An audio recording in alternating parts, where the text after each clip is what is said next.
Uther versus Rexar. Let the hunt begin.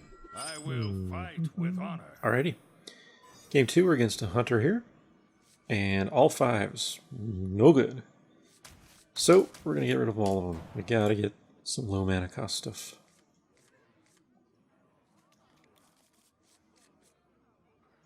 Alright, definitely better. Not great. Now a little bit better. Still not great. We'd like a 2-3 or a 3-2 to be paired with our Argent Protector. Luckily, our opponent didn't play anything, so we now hopefully will get the attack initiative. As long as he doesn't play a 2-3, we may be okay. Crap. Well, what are you going to do? So, he's going to get 1 card for 1 card. If we don't attack, he'll get more than that. I wonder. Let's play on this side, in case we summon a 1/1.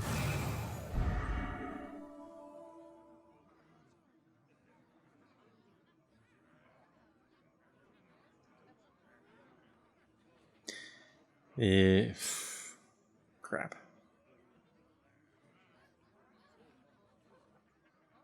Either way, it's kind of a bad situation. Because he can coin the next turn and gain 4 mana and multi-shot. Kill both our dudes.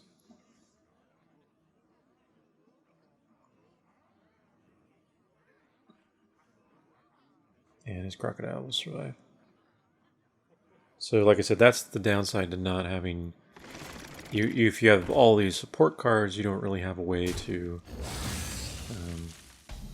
you know, stop that shenanigans. Alright, we'll play the Drake, and then just attack him. There's no point in attacking into that.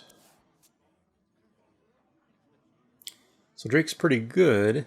It's basically like a Yeti, but it can be silenced in this case. Would have been better if we played second because we'd still have the coin in hand. Maybe. And would have had 6 health.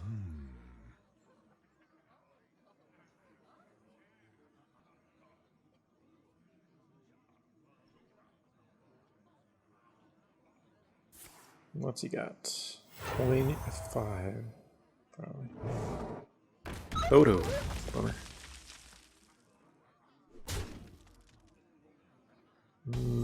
Okay.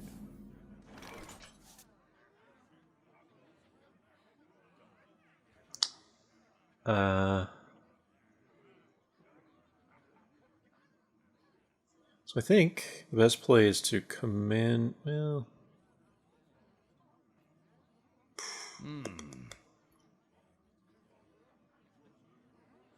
Yeah, probably commando.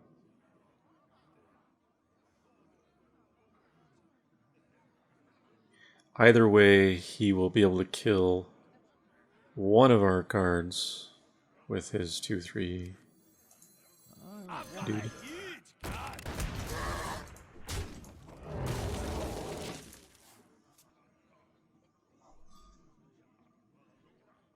And then he'll summon his 2-1, of course. The hope here is that he plays 2 weak minions to accompany it, so that we can consecrate them all.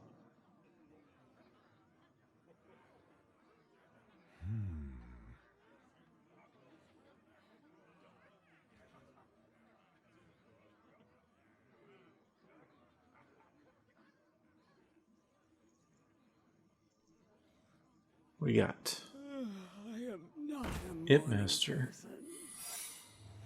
and a secret.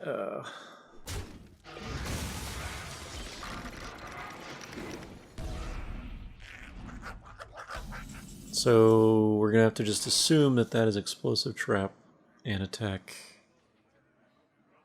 Well, wait, explosive trap only triggers if we attack him, I believe. Well, either way, the play is to attack this.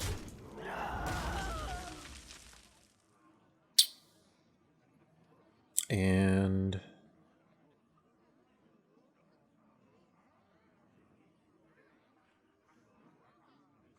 if we don't consecrate, this dies. Let me think. But these are just terribly weak cards. I don't think it's worth consecrating there. I'm going to test for snipe with the loot hoarder because we'll draw a card. Okay.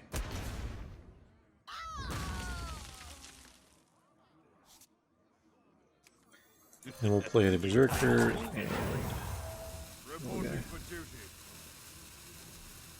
Okay. This was actually bad positioning.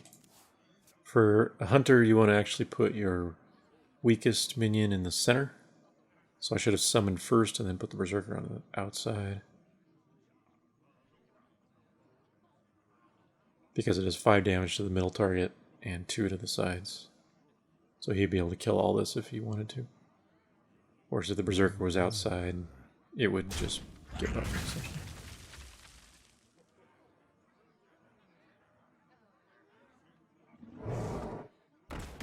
Another Coda. Crap.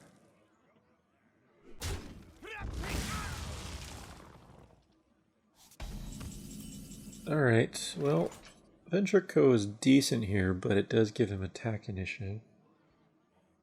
Whereas the Elemental prevents him from attacking. And it also will trade if he doesn't have some way to stop it.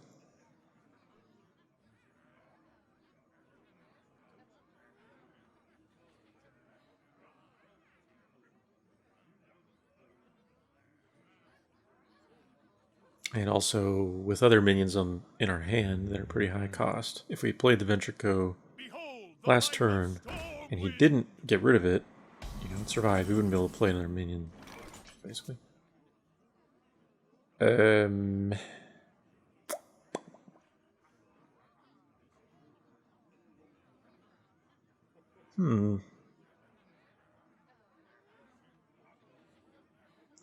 think Blessing of Might Let me think. and Tiger are the best play here.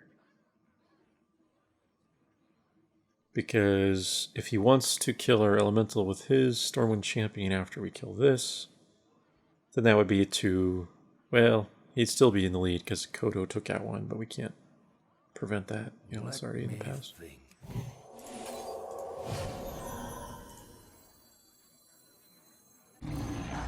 Play our one.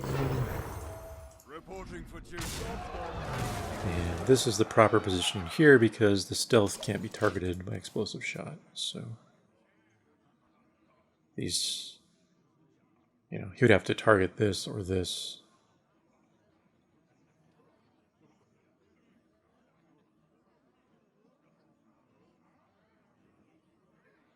Hopefully he plays a lot of weak minions and... Give me a quest. no, that's not weak.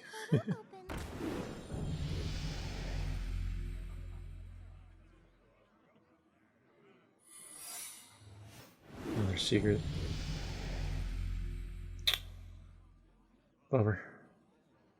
We don't have any silence in the deck, so that questing adventure is going to be really crazy if we let it live too long.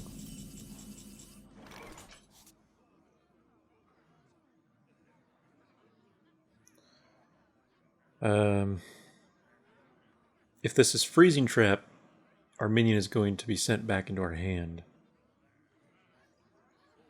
when we attack another minion. If it's Explosive Trap, however, it will kill this and this when we attack the hero. So what that means is we actually have to avoid attacking him and test for Freezing Trap using this guy, which we can afford to not be in our hand, or to go back to our hand. So we're going to attack this puny little guy, because it doesn't really matter. We can kill this one and this one with what we have on the board. Okay, so it's snipe or explosive. I believe that's the only options. So we kill that, leaves his 2/2 on the board. And I think that's it. I don't think we consecrate for it. Oh, shit. I did that backwards. I should have killed the 6/6 first, and then I would have been able to keep our dude alive. I think. Yeah, I'm pretty sure. Because that Questing Adventure was 5/5 with the 1/1 buff. So that was a pretty big mistake, honestly.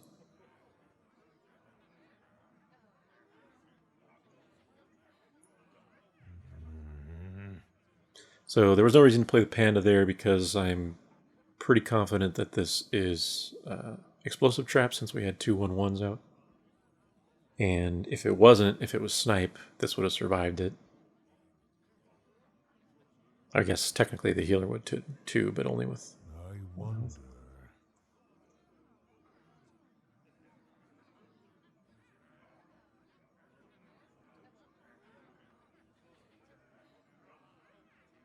So for cards, we're slightly ahead. Ooh, that's pretty good though. So he better kill this. Yeah, okay, good.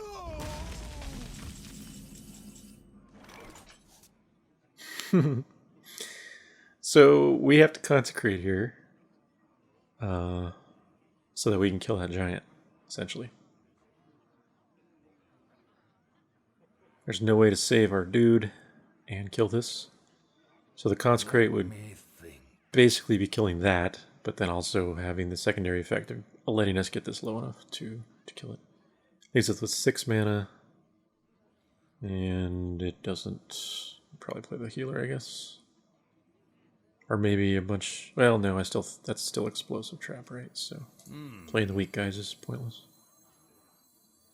Alright, so consecrate. Kill that. I'll play the healer. We're getting very, very close to a top deck war, which is always scary. Give me a quest. Ooh, Questing Adventure. Get behind me. And a taunt. That's really bad. So there's almost no way that that will not become a 5/5 or higher by the next turn.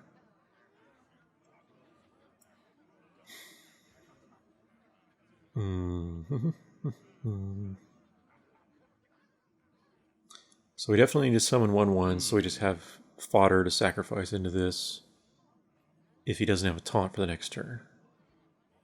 The idea being we kill this before we eventually attack him and trigger that explosive trap. So this has to die, nothing about it. Play the ogre.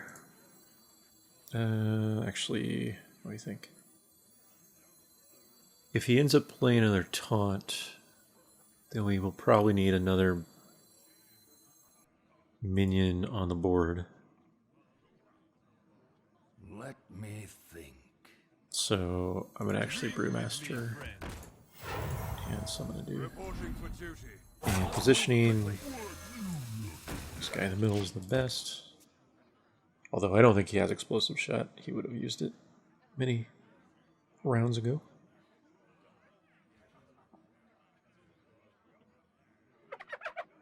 So he drew a hyena, not good here. Or hound. Church. So it's a little scary.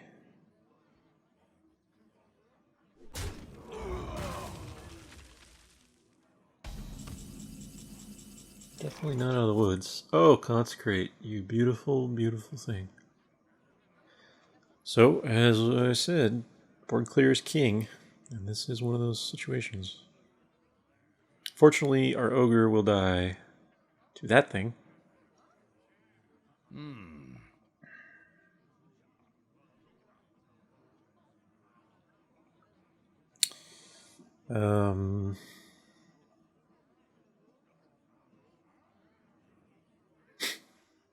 I think what I'll do is sack the 1/1 into this, make it 4 health, consecrate, that'll be at 2. Attack him with an ogre, force him to attack our ogre or us. And then summon a 1/1 after we attack, as well as the ooze. So basically, if he doesn't kill our ogre, then he will lose his guy to our stuff on the board. The battle. Move quickly. And then consecrate. I believe this has to be explosive. Yep. And then summon. And play this on the outside. Well, this one's position doesn't matter a whole lot.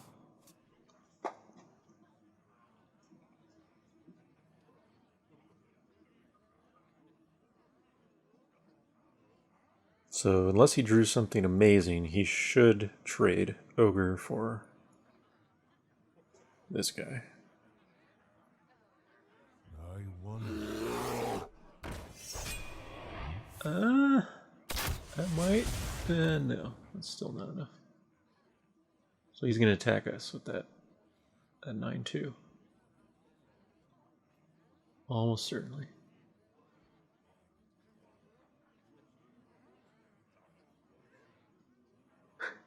He's thinking a lot.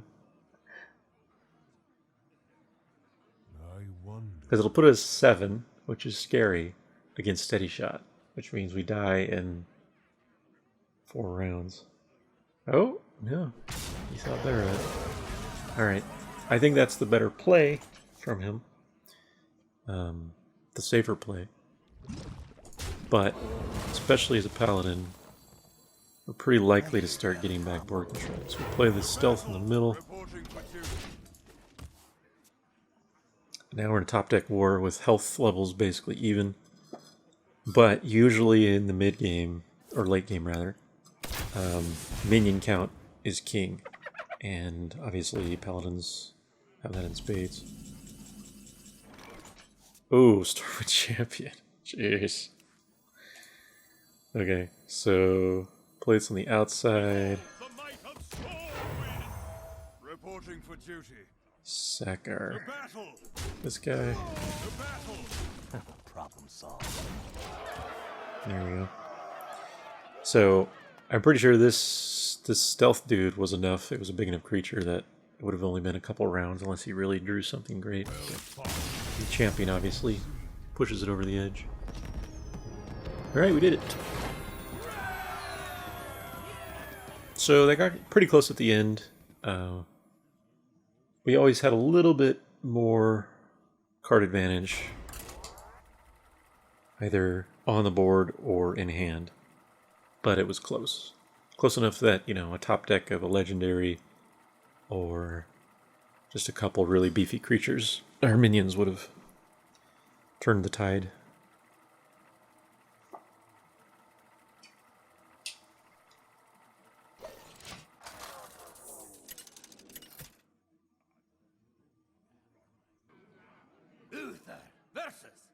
All right, game number 3. I believe this is game 3.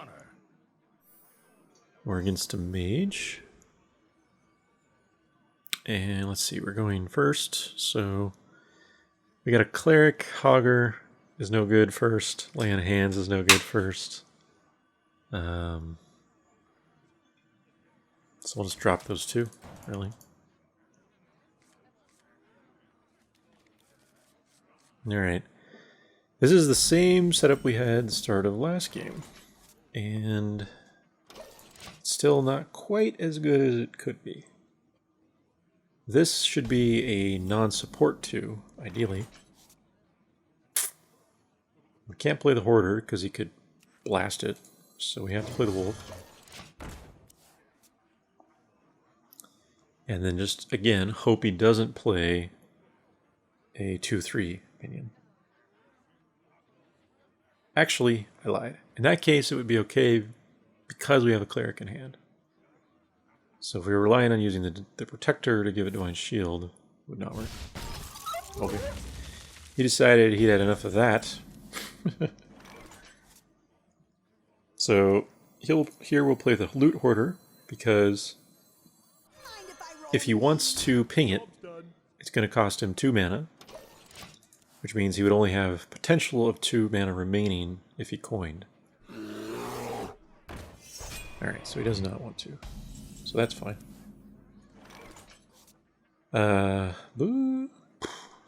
We could Blessing of Kings, but I think this minion's too weak to do that. So we will Cleric it, have it kill the Grizzly, which trades it up, and we draw the card from the Death Rattle. So that's pretty solid play. Alright. We have a pretty good hand here.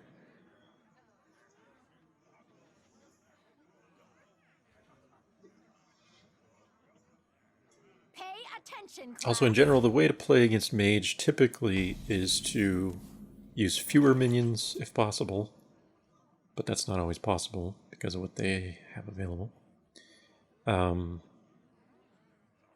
So here, I'm thinking just Blessing of Kings. I'll put that at 7/7. Hitting it would put it down to 4.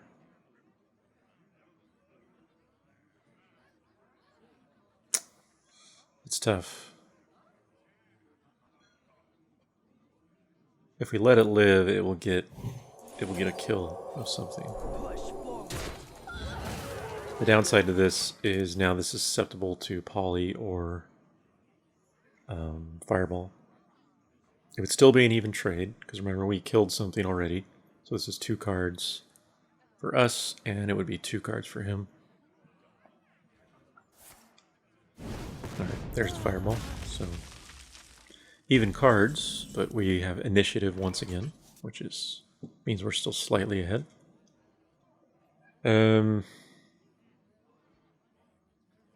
6 mana. So we can Juggler, which is pretty good, and Brewmaster. Because the Brewmaster returns a minion, I think it's better to Juggler or second, rather. Since it would, otherwise we just have to return the Juggler.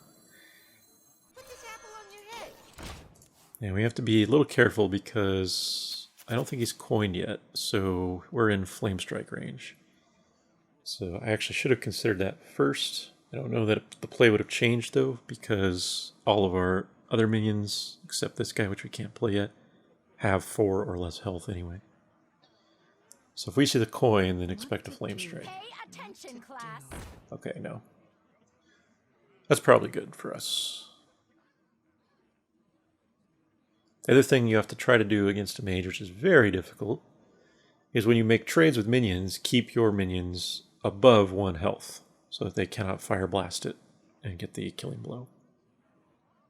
So if we attack that thing with our Panda, it's at 1 hit point, and it dies to his Fire Blast next turn.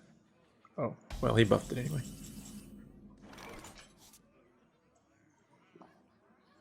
So I think Consecrate is definitely worth it here. Basically, reason being,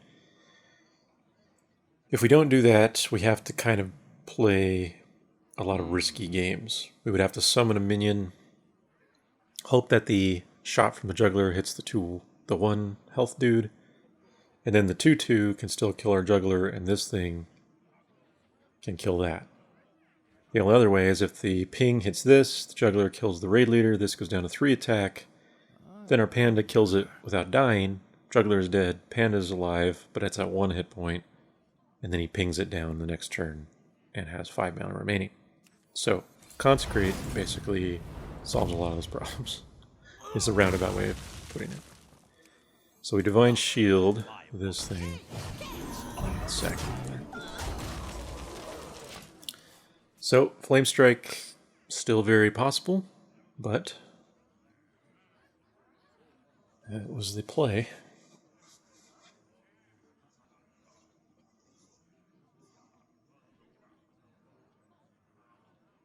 Alright, he must not have it. He would have done it instantly. Oh. Why did you think about that so much? Alright, so that sucks big time. But, you know, what are you gonna do? So we'll play this, and it doesn't really matter where we play this because we only have 3 minions. Bring me steel. So we'll play over here. So if he has a second Flame Strike in hand, that will be very unusual and sad times. If he doesn't, I would expect this to be silenced or polyed. Because if he lets it stay active, it's going to be brutal. Spell power. So Frostbolt could be likely. Someday I'll be just like you. Still Frostbolt could be likely. Arcane Missiles. Okay.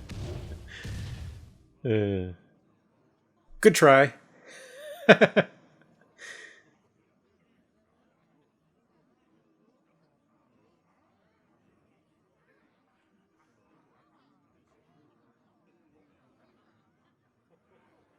Still have more cards?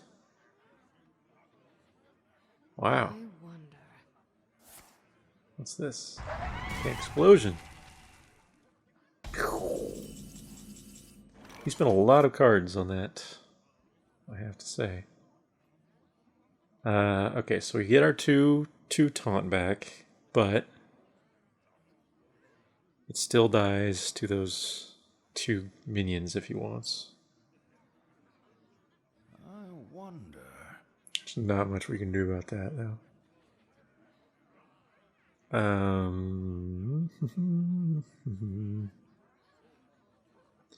So I think we play a 7 and summon a 1/1, really. There's not much else to do. Let me think. The stealth would be probably better.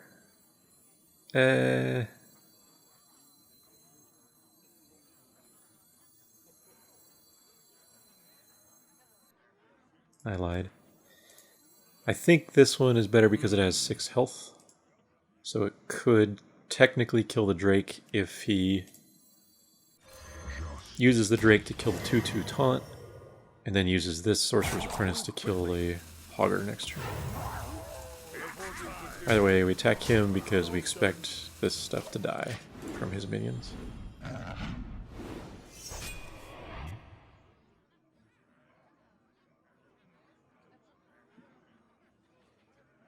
We have really no way to prevent it.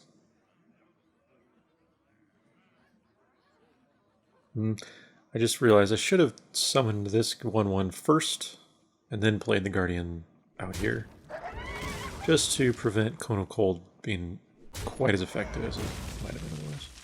Alright, so he did make the play that I suspected, keeping the Drake alive, so it turns out it was better to save the Assassin and play this thing, because it can kill that and have 2 health remaining. Ooh, land hands is good here. We can grab some board control, hopefully.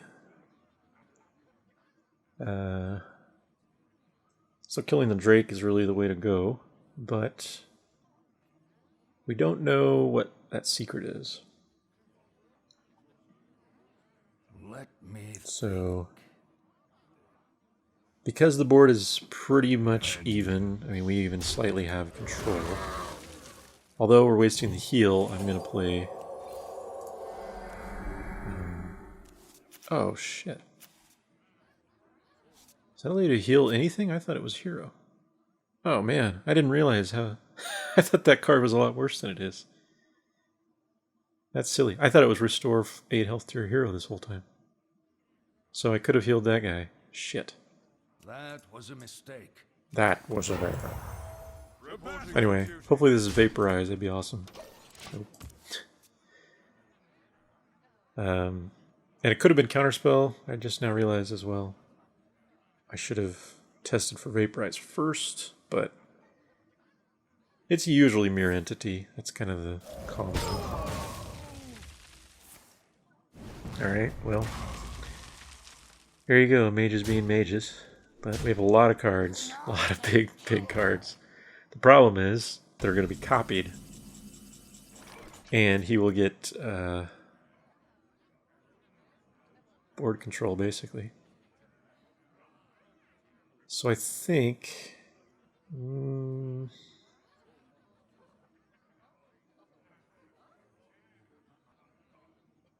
me think. I think the thing to do is the Silverhand Knight, because that will be copied, but it won't copy the Squire, because Battle Cry is only put into effect when you play it from your hand. You don't actually get the Battle Cry effect, as you probably know, if you summon it. Summon basically meaning it makes a copy or something. So it'll just be a 4/4, and then we consecrate, get all those dudes down a bit. Squire, attend me. Ready, sir. There's the mirror. Squire, attend me. There's the consecrate. So now the board is even. If he wants to kill our stuff, yeah, his stuff has to die. Unless he drew something that allows him another secret. Oh, I hope it's not mirror again. Okay, there we go. Huh. Wonder why he attacked us. So now I wonder if that's vaporize. Ooh, well, that's a good thing to have copied, so we'll play that first. Okay, it's not copy. So if it's vaporize, this is a good target, and we can't do it until next turn. A 1/1 is also a good target. To battle. Either way, we want this to die. So we play our 1/1, and then we have 6 mana left. And I guess we play the Venture Co. And no. It's Tiger Stealth. Tiger is better. Reporting for duty. Because we have a lot of high-cost minions, the Venture Co. would technically prevent those from being played.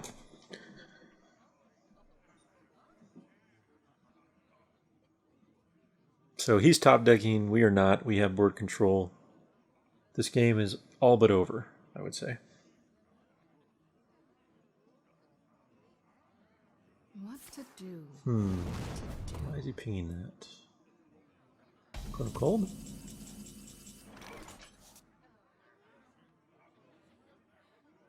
That's a strange choice. That leads me... before I test it, I'll explain my reasoning here. The fact that he pinged that leads me to believe that this is not Vaporize and it's some form of counterspell, either counterspell or spellbender. The reason being, logically, he would Fireblast this to kill it, and then we would assume this is Vaporize and attack with this first. And if it is Vaporize, it would kill this anyway. But because he pinged this, he's setting it up to be pinged next turn, which leads me to believe this is not Vaporize. Either way, now we attack with this. And it was Vaporize. Oh, it's Ice Barrier. Okay. Well, it's shitty anyway, then. Doesn't matter. So now we Stormwind Champion to prevent Vaporize, or prevent the ping from killing our dude. And then we just keep summoning 1/1s. Basically every turn, just summon a 1/1. So that if he draws Flame Strike or something, Deathwing, I don't know. Some major board clear. It's not really risky. Alright, so we had a Polymorph in hand. So that's a good target for it, for sure. That should kill our 5/5. Yes. And then he pings. Oh no, he's out of mana. Never mind. Okay, so we summon a 1/1. How much damage do we have on the board? 3, 4, 5, 6. Will be the same next turn because he will Fireblast 1. So we need another big creature. And stealth is a good way to potentially ensure we hang on to the lead here. So we summon the 1/1 first and then put the stealth on the far right side. That way, if he wants to Cuddle Cold this, he has to target these weaker minions as well. Whereas if we put the stealth over here somewhere, it might hit the ooze. Put it on the left side.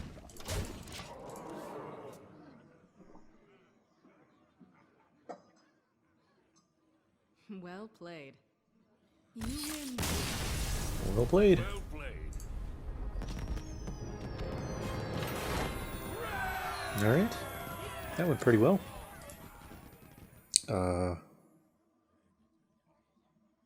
We just have better late game, I think, is the main thing.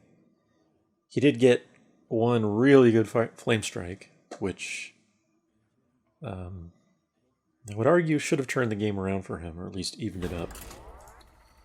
But I just don't think he had the minion quality to follow it up with. So we lost 3 minions to that flame strike, but he'd already traded enough prior that the game was pretty even.